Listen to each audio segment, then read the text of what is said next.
Have you ever wondered what happens when someone who never speaks up finally finds their voice? When I tell you about June Merritt, you might think her story is ordinary. A 24-year-old temp assistant working late nights in a nutrition company called Webnovel. Quiet, almost invisible, the kind of person who apologizes for taking up space. But sometimes the quietest voices carry the most powerful messages. Picture this. It's 7 o'clock on a Friday evening. The Webnovel office building sits almost empty, security lights casting long shadows across empty desks. Most employees have gone home to their families, their weekend plans, their lives beyond these corporate walls. But not June. She sits alone at her small desk in the corner, surrounded by the gentle hum of computers left on standby and the distant whisper of the building's ventilation system. In front of her lies something that would change everything. A single piece of cream-colored paper, covered in careful handwriting. Her hands shake slightly as she holds the letter. Not from fear, exactly, but from the weight of what she's about to do. This isn't just any letter. This isn't a resignation or a complaint or a request for a raise. This is something much more dangerous. This is the truth. June whispers to herself. Words her mother once told her during their final conversations. Sometimes the most important things come from the people who speak the least. But what could possibly drive someone who spent her entire life in the shadows to write a letter that would soon make headlines? To understand that, we need to go back to where it all began. 3 months earlier, June Merritt was a different person. Not in appearance. She's always been petite, with gentle brown eyes and a tendency to wear cardigans that seemed just a little too big for her frame. No, the difference was in her heart. 3 months earlier, her mother was still alive. Let me take you to room 314 of St. Mary's Hospital, where June spent countless evenings after her temp shifts ended. The room smelled of disinfectant and hope, that particular hospital mixture that somehow manages to be both sterile and deeply human. The walls were painted that specific shade of pale green that hospitals believe promotes healing, and afternoon sunlight filtered through blinds that never seemed to let in quite enough warmth. Her mother, Sarah, lay in the narrow bed, her once vibrant red hair now thin and covered by a soft blue cap that June had bought from the hospital gift shop. The chemotherapy had taken so much, her strength, her appetite, her certainty about tomorrow. But it hadn't taken her spirit, and it certainly hadn't taken her ability to notice the small details that most people overlooked. Sarah had always been like that, even before the diagnosis. She was the type of woman who would compliment a cashier's nail polish, who remembered the names of the postal workers, who noticed when her neighbors seemed lonely. June had inherited this gentle attention to others, though she'd never quite developed her mother's courage to act on those observations. You know what I love about this? Sarah said one evening, holding up a small container of Webnovel's nutritional supplement with hands that trembled slightly from the medication. June looked up from her book, a romance novel she was pretending to read while actually watching her mother's every breath, surprised by the genuine warmth in her mother's voice. Sarah had been struggling to keep anything down for weeks, and mealtimes had become exercises in careful optimism and gentle encouragement. It's not the taste, sweetheart. Heaven knows it's not winning any awards for flavor. Sarah's laugh was weak but genuine, carrying echoes of the woman who used to laugh at her own terrible jokes while making pancakes on Sunday mornings. It's this. She traced her finger along the elegant packaging, the soft colors, the thoughtful typography that seemed so at odds with the clinical sterility of everything else in their current world. Someone designed this thinking about people like me. Look at these colors, gentle blues and greens. Calming, not the harsh whites and reds you see on most medical products. And the shape of the container, she demonstrated, wrapping her fingers around it with effort. Easy to hold with shaky hands. The label is large enough for me to read without my glasses, and the font is soft, not aggressive. June had never noticed these details before. To her, it had just been another medical necessity, another item on the growing list of things that marked her mother's transition from healthy person to patient. Whoever created this, her mother continued, her voice taking on the thoughtful quality it always had when she was working through an important realization. They weren't just thinking about nutrients and profit margins. They were thinking about dignity, about making someone who feels invisible feel seen. Sarah's eyes grew distant, focusing on something beyond the hospital room walls. You know what scares me most about being sick, June? It's not the pain, though heaven knows there's plenty of that. It's not even dying, because we all have to do that eventually. June's heart clenched, but she stayed silent, recognizing that her mother needed to speak these truths. What terrifies me, Sarah continued, is feeling like I've stopped mattering, like I'm just a medical case number, a statistic in someone's survival rate calculation. Like I've become my diagnosis instead of Sarah Merritt, who raised a beautiful daughter and taught third grade for 30 years and makes the world's best chocolate chip cookies.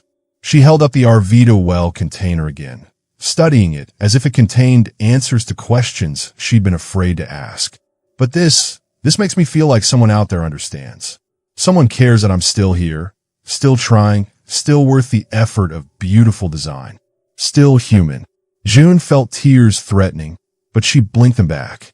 Her mother needed strength right now, not more sadness. Promise me something, sweetheart, Sarah said, reaching for June's hand with her free one. Promise me that when this is all over, you'll remember that small kindnesses matter. That taking the time to think about someone else's dignity isn't weakness. It's the most important work we can do. June didn't know it then, but those words would echo in her mind for months to come. Little did she realize that her mother had just planted the seed of something extraordinary, a lesson about the power of caring that would eventually transform not just her own life, but the lives of thousands of people she'd never meet. 2 weeks later, Sarah Merritt passed away in her sleep.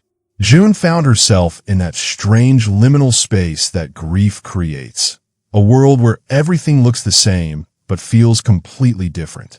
She returned her temp job at Webnovel because she needed the money, because she needed routine, because sitting still with her thoughts felt impossible. But now, walking through the corporate hallways, she saw things differently.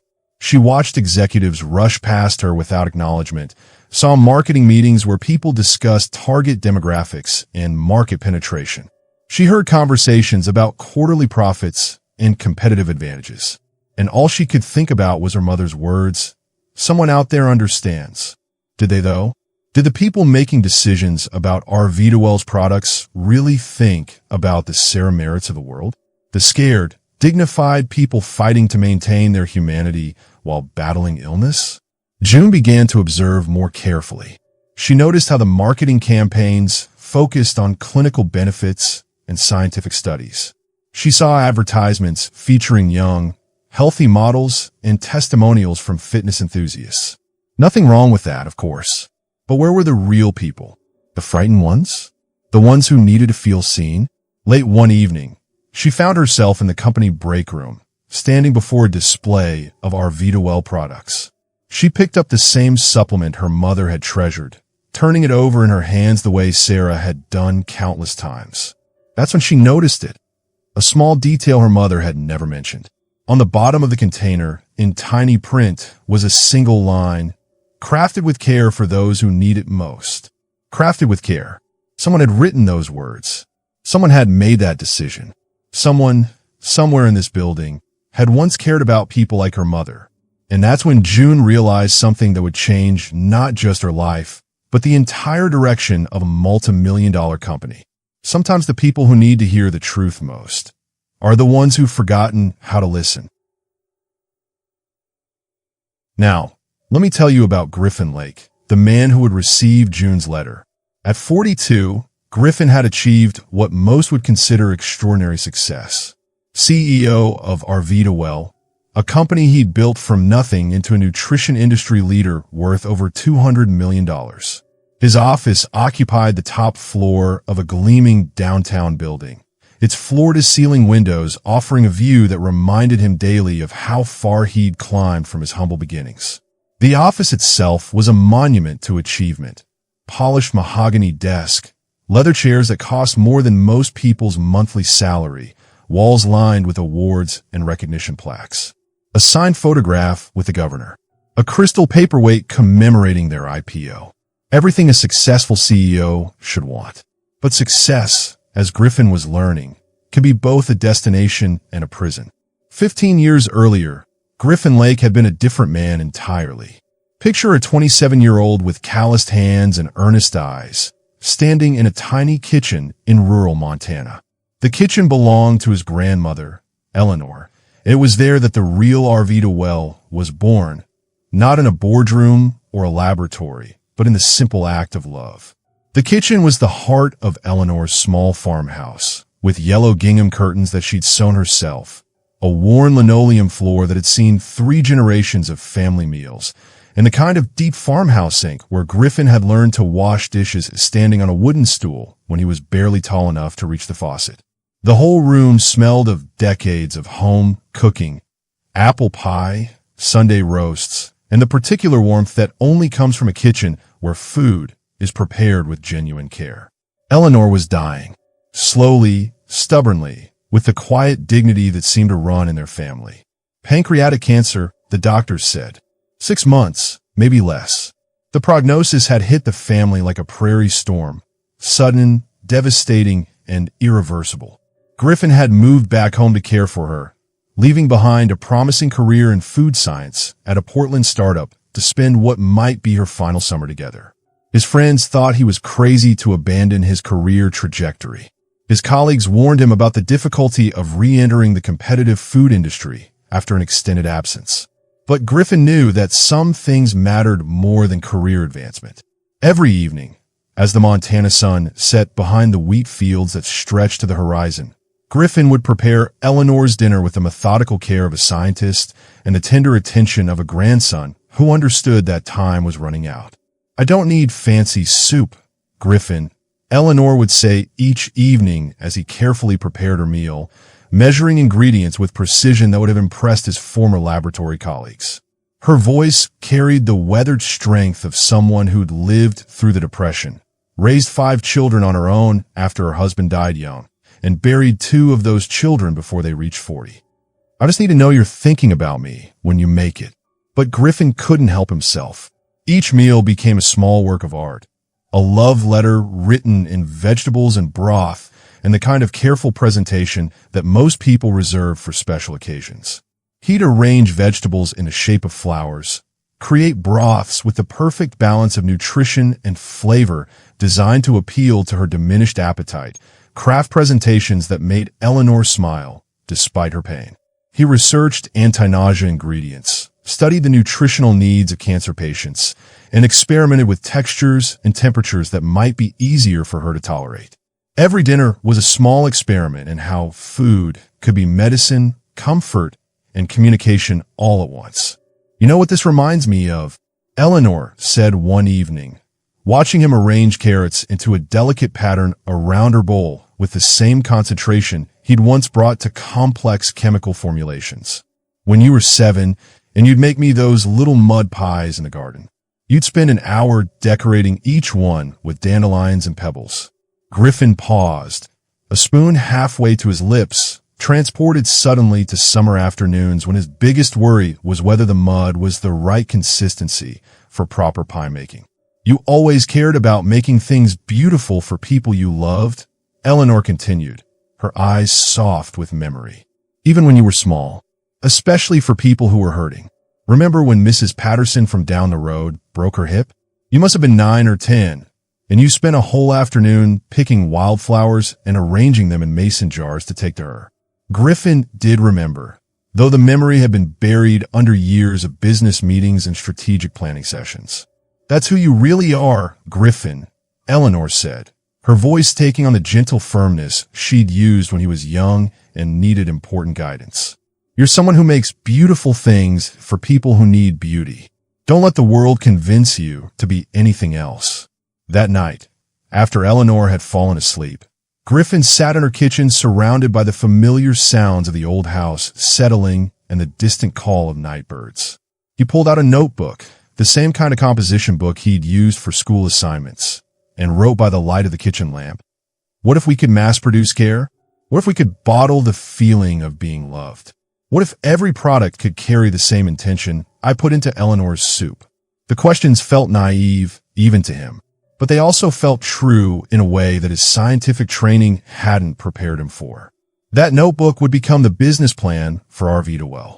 But somewhere between the first investor meeting and the 15th quarterly report, between hiring his 100th employee and celebrating his 10th million in revenue, Griffin had lost sight of the 7-year-old boy making mud pies to heal hearts.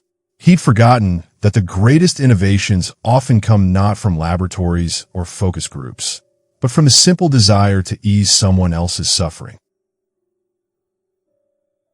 By the time June placed her letter on his desk, Griffin had become exactly what he'd once promised himself he'd never be: a businessman who'd forgotten why he went into business.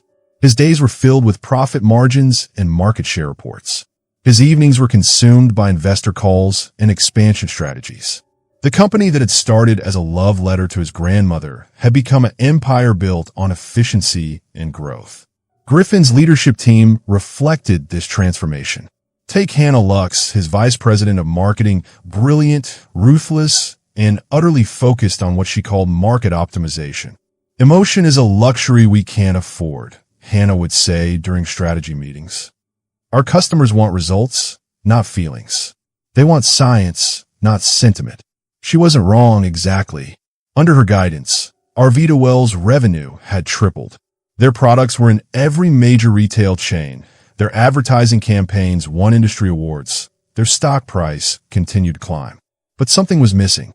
Griffin felt it in quiet moments, usually late at night when the office was empty and he'd find himself staring out at the city lights, wondering what Eleanor would think of what he'd built. The company had grown so large, so efficient, so successful, and somehow in the process, it had lost its soul. Customer complaints were handled by automated systems. Product development was driven by competitor analysis rather than human need.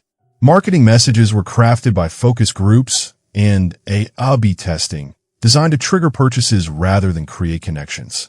Griffin rarely saw actual customers anymore. They'd become data points on spreadsheets, demographic categories in PowerPoint presentations, numbers on quarterly reports. When was the last time he'd held one of his own products and thought about the person who might use it?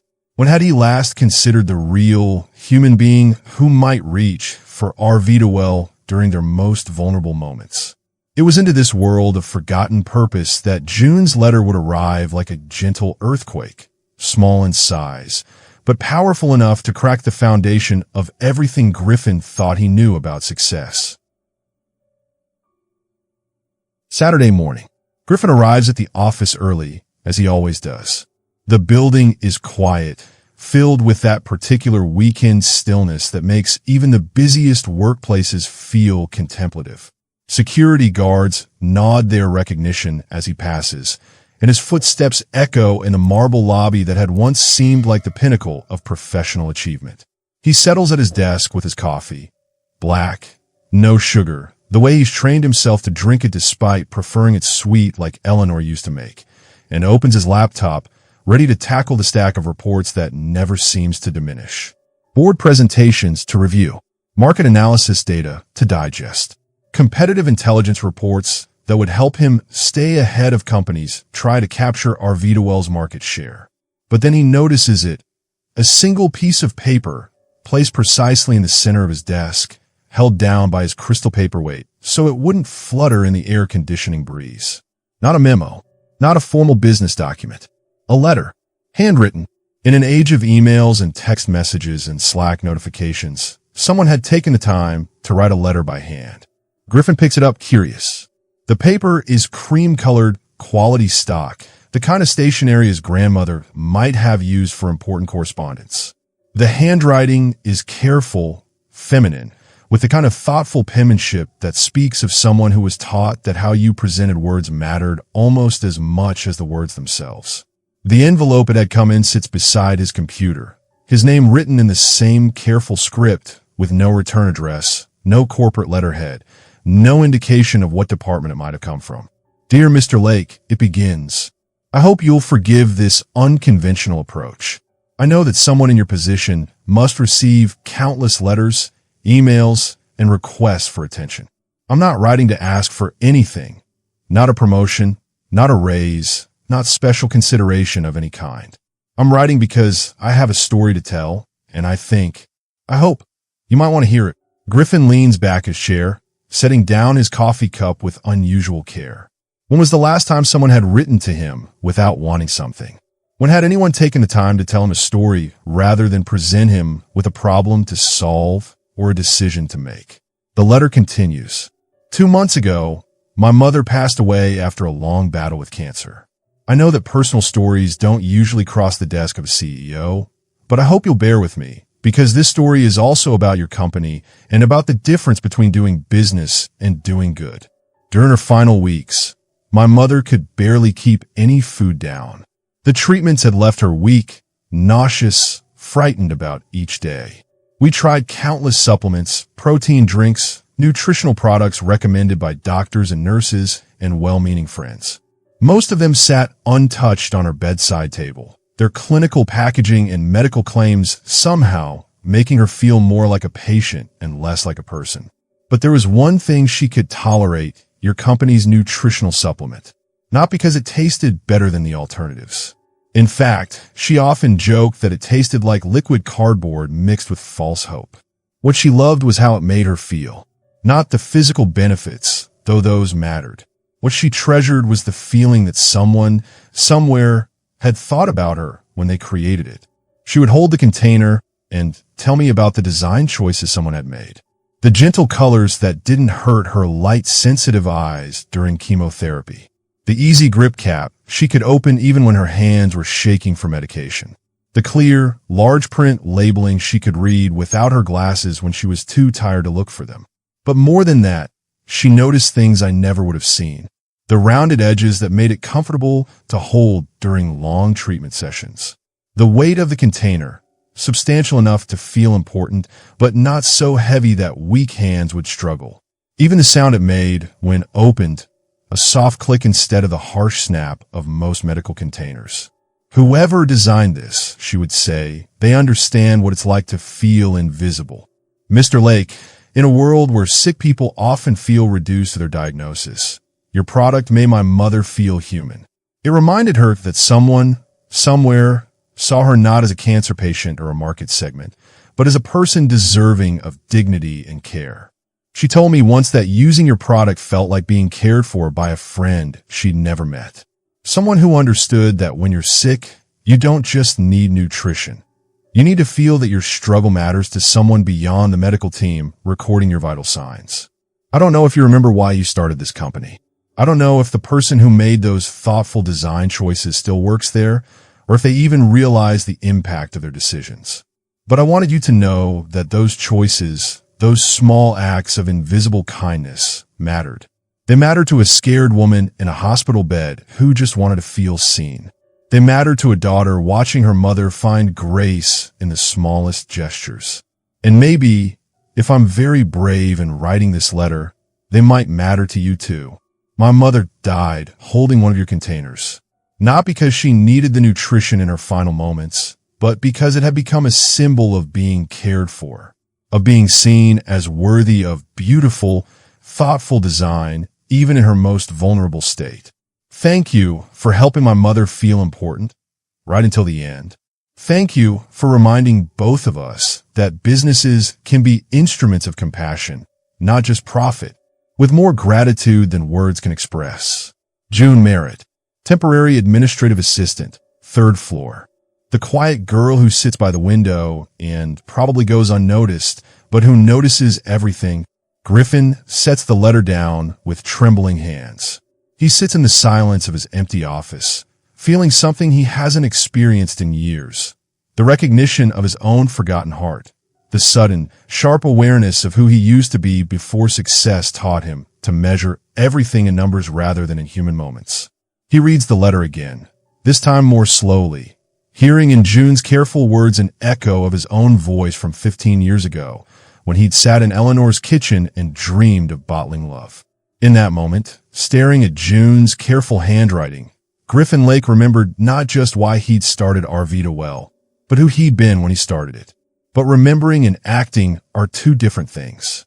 And what happened next would test whether a letter from a grieving daughter could really change the direction of an entire corporation, or whether the machinery of business success was too powerful to be moved by one person's story of love and loss.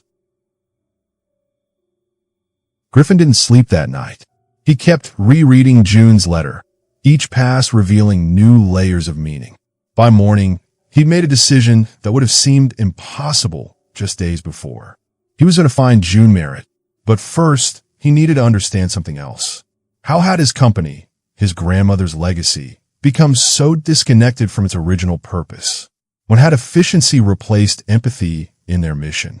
Griffin began a quiet investigation, starting with his own employees.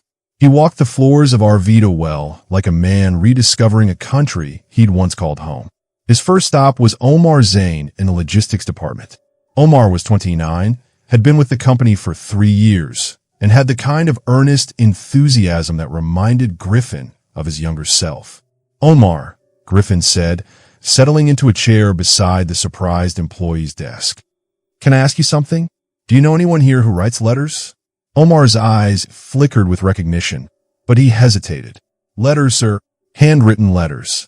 To coworkers, maybe. To people who are having a hard time." Omar glanced around nervously. "Well, there's someone. She doesn't really talk much, but when people are going through tough times, she writes to them small notes. Nothing big.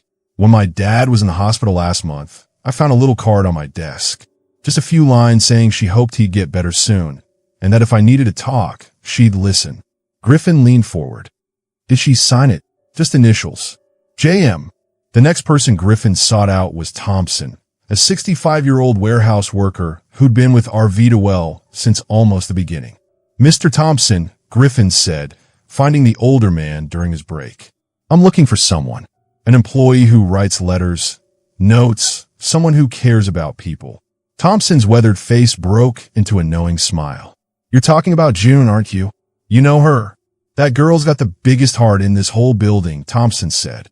"Been here 6 months as a temp. Barely says 2 words in meetings. But she sees everything. When my wife had her stroke last winter, June left a little card in my locker every week. Never signed her name, just kind words. Made me feel less alone." Thompson paused, studying Griffin's face. "She's the one who wrote to you, isn't she?" Griffin nodded. "Figured as much. She's been carrying something heavy lately. Lost her mother not too long ago. But instead of getting bitter, she got, I don't know how to explain it, more gentle. Like grief taught her how precious kindness is." As Griffin continued his search, he began to see his company through entirely different eyes. And what he discovered would force him to confront the most difficult question a leader can face. What happens when success makes you forget why you wanted to succeed in the first place?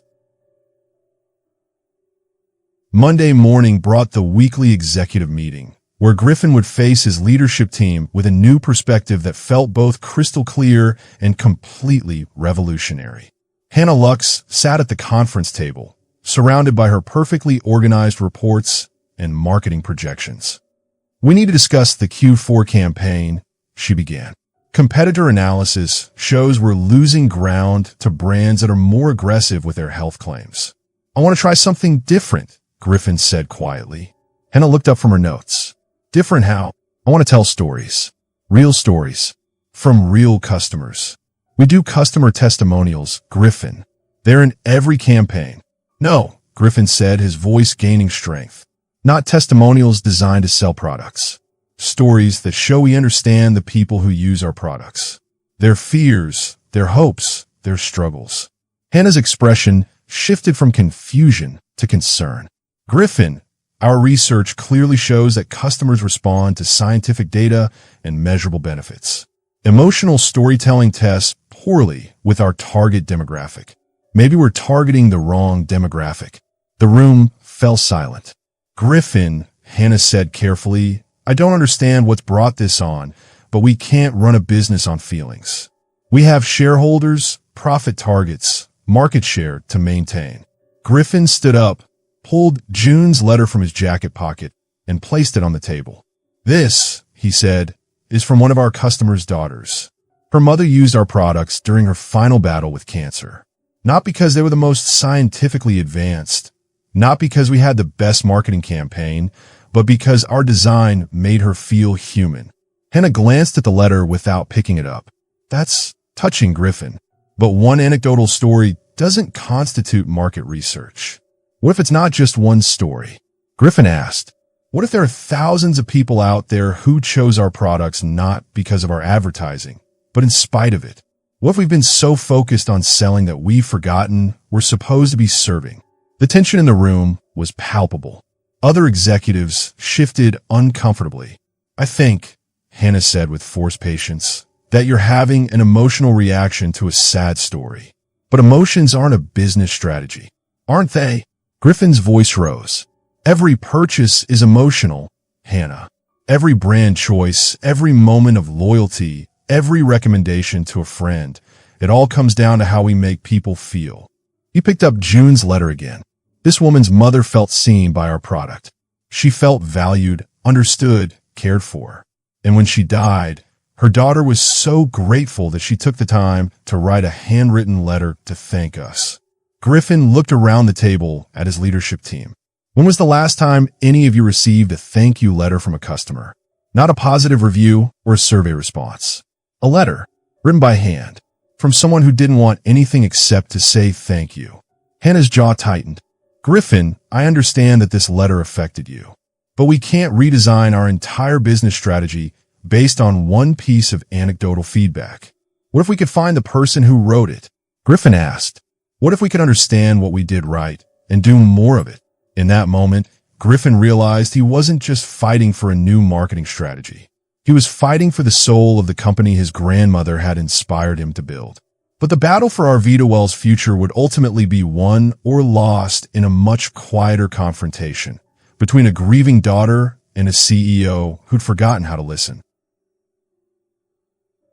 Griffin found June exactly where Thompson said he would, at her small desk on the third floor, working late on a Friday evening, just as she had been the night she'd written her letter.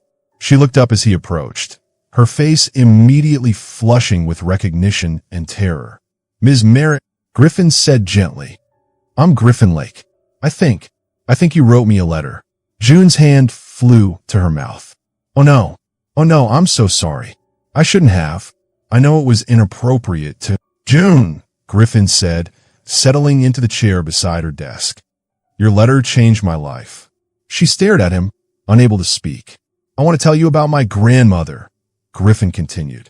"Her name was Eleanor, and she's the reason our Webnovel exists. 15 years ago, she was dying of cancer, and I was cooking for her every night, trying to make food that would nourish her body and her spirit." June's eyes filled with tears. "I started this company to honor her memory, to create products that would make people feel the way I wanted Eleanor to feel, seen, valued, cared for. But somewhere along the way, I lost sight of that mission." Griffin pulled out June's letter. "This reminded me why I started. More than that, it reminded me who I used to be. I wanted to say thank you," June whispered, "for making my mother feel important. And I want to say thank you for reminding me what important really means." Griffin leaned forward. "June, I have a proposition. What if, instead of hiding your gift for seeing people and caring about them, you made it your job?" June looked confused. "I want to create a new position. Director of Human Stories. Your job would be to help us remember that behind every purchase is a person. Behind every product is a life we might be able to touch." "But I'm just a temp assistant," June said. "I don't have any qualifications for—" "You have the only qualification that matters," Griffin interrupted. "You care about people more than profits. And you have the courage to speak truth to power, even when you're terrified." June was crying now, but smiling too. "What would I do?